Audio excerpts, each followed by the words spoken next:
Hello नमस्कार दोस्तों, आज हम एक गौतम बुद्ध की नई कहानी आपके सामने प्रस्तुत करने जा रहे हैं। गौतम बुद्ध की कहानी कुछ इस प्रकार है, गौतम बुद्ध और समय का श्राप। तो दोस्तों आइए कहानी को शुरू करते हैं। जंगल की पुकार। गौतम बुद्ध एक बार अपने शिष्यों के साथ एक घने जंगल से गुजर रहे थे। जंगल में एक अजीब सी शांति थी, जैसे वहाँ कोई अदृश्य शक्ति छिपी हो। वे जंगल के बीचों बीच पहुँचे तो उन्होंने देखा कि वहाँ एक प्राचीन खंडर मंदिर था, जो समय के थपेड़ों से टूटा फूटा लग रहा था। बुद्ध ने मंदिर की ओर देखा और महसूस किया कि वहाँ कोई रहस्यमय ऊर्जा मौजूद थी। रहस्यमय आवाज़। रात को जब सभी शिष्य ध्यान में लीन थे, बुद्ध को हवा में एक हलचल सी महसूस हुई। अचानक एक फुसफुसाती सी आवाज़ आई, तुम्हें यहाँ नहीं आना चाहिए था सिद्धार्थ। यह सुनकर शिष्य घबरा गए, लेकिन बुद्ध ने शांतिपूर्वक पूछा, तुम कौन हो? तभी मंदिर की दीवार पर एक चमकती आकृति उभर कर आई। वह एक प्राचीन आत्मा थी, जिसने कहा, यह मंदिर श्रापित है। जो भी इसके रहस्यों को खोलेगा, उसे समय के चक्रों में फंसा दिया जाएगा। भूतिया मंदिर का सच। सुबह बुद्ध ने मंदिर का निरीक्षण किया और पाया कि वहाँ एक शिलालेख था। जो इस मंदिर के भीतर जाएगा, वह अपने अतीत के बंधनों में बंध जाएगा। बुद्ध को समझ आ गया कि यह कोई साधारण मंदिर नहीं था। यह एक समय का द्वार था, जो उन्हें उनके पिछले जीवन से जोड़ सकता था। उन्होंने गहरी सांस ली और गर्भगृह में प्रवेश किया। समय यात्रा की शुरुआत। जैसे ही बुद्ध ने मंदिर के भीतर ध्यान लगाया, तो उन्हें महसूस हुआ कि उनका शरीर हल्का हो रहा है। अचानक सब कुछ घूमने लगा और उन्होंने खुद को एक विशाल राजमहल में पाया। वह एक राजा थे, लेकिन कोई दयालु राजा नहीं, बल्कि एक क्रूर और निर्दयी शासक। क्रूर राजा की क्या है हकीकत? यह उनका अतीत था, एक ऐसा जीवन जिसमें वे अत्याचारी थे। उन्होंने निर्दोष ग्रामीणों पर भारी कर लगाया था।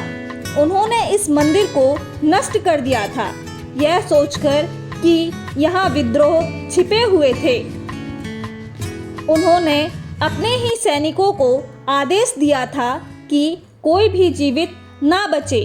तभी बुद्ध को महसूस हुआ कि यह वही आत्माएं थीं जो मंदिर की दीवारों में कैद थीं। तभी एक आत्मा प्रकट हुई और बोली, तुमने हमें सताया था, अब समय तुम्हें सताएगा। तुम इस श्राप से कभी मुक्त नहीं हो सकते हो। समय का श्राप। बुद्ध को महसूस हुआ कि अगर वे यहाँ फंसे रहे तो वे कभी अपने वर्तमान जीवन में वापस नहीं जा पाएंगे। उन्होंने गहरा ध्यान लगाया और आत्मा से कहा, मैंने अपने कर्मों को स्वीकार किया है, लेकिन तुम भी बदले की आग में जल रहे हो, मुक्त हो जाओ। अचानक चीख उठी और चारों ओर प्रकाश फैल गया। बुद्ध वापस जंगल में लौट आए, लेकिन उनके हाथ में एक रहस्यमय प्रतीक उभर आया। आत्माओं की वापसी। जैसे ही बुद्ध मंदिर से बाहर निकले, तो उन्होंने देखा कि हजारों आत्माएं उनके चारों ओर खड़ी थीं। वे लोग वही लोग थे जो उनके पिछले जन्म में उन्होंने मारे गए थे।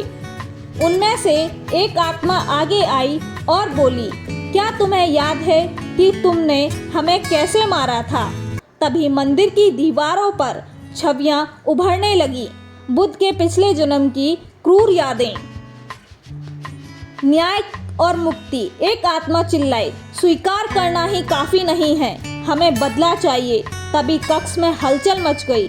आत्माएं घूमने लगी, हवाओं में बिजली सी फड़कने लगी और पूरी गुफा हिलने लगी। शिष्य बाहर खड़े हुए डर से कांप रहे थे। गुरुजी अंदर फंस गए हैं, किसी ने कहा।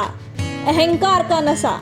बुद्ध ने धीरे धीरे आंखें खोली और आत्माओं की भीड़ को देखा।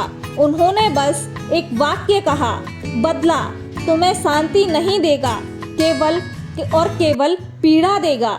एक पल के लिए सन्नाटा सा छा गया। आत्माओं के चेहरे बदलने लगे, कुछ रोने लगी तो कुछ कांपने लगी। वहीं फिर आत्मा जिसने सबसे पहले सवाल किया था आगे आई और कहा, अगर हमें बदला नहीं लेना चाहिए तो हमें क्या करना चाहिए? बुद्ध मुस्कुराए, मुक्त हो जाओ, अपने क्रोध को जाने दो, यही मोक्ष है। श्राप का अंत। तभी मंदिर के भीतर तेज प्रकाश फैला। आत्माएं एक एक करके जलती रोशनी में विलीन हो गईं। उनकी जगह बस एक हल्की चमकती हुई रेखा बची, जैसे कोई ऊर्जा हवा में घुल रही हो। जब अंतिम आत्मा भी गायब हो गई तो मंदिर की गुफा भी ढलने लगी। बुद्ध और उनके शिष्य बाहर भागे और जैसे ही वे सुरक्षित जगह पर पहुंचे, मंदिर पूरी तरह धूल में बदल गया। समय का चक्र पूरा हुआ। जब सब शांत हुआ, बुद्ध ने अपने हाथ की ओर देखा, पर रहस्यमय प्रतीक जो उनके हाथ पर उभर आया था अब वह गायब हो चुका था। शिष्यों ने पूछा, गुरुजी यह क्या था? बुद्ध मुस्कुराए और कहा, समय का चक्र था। जो हमने बोया था उसे काटना पड़ा, लेकिन हमने उसे मुक्त कर दिया और अब समय भी हमें मुक्त कर चुका है। फिर वे जंगल से आगे बढ़ गए, लेकिन पीछे छोड़े गए एक ऐसा रहस्य जिसे कोई और नहीं जानता था। तो दोस्तों, आप सभी को यह गौतम बुद्ध की कहानी कैसी लगी? अगर दोस्तों आपको यह कहानी पसंद आई हो तो कृपया इस कहानी को लाइक, शेयर और सब्सक्राइब करना ना भूलें। धन्यवाद दोस्तों।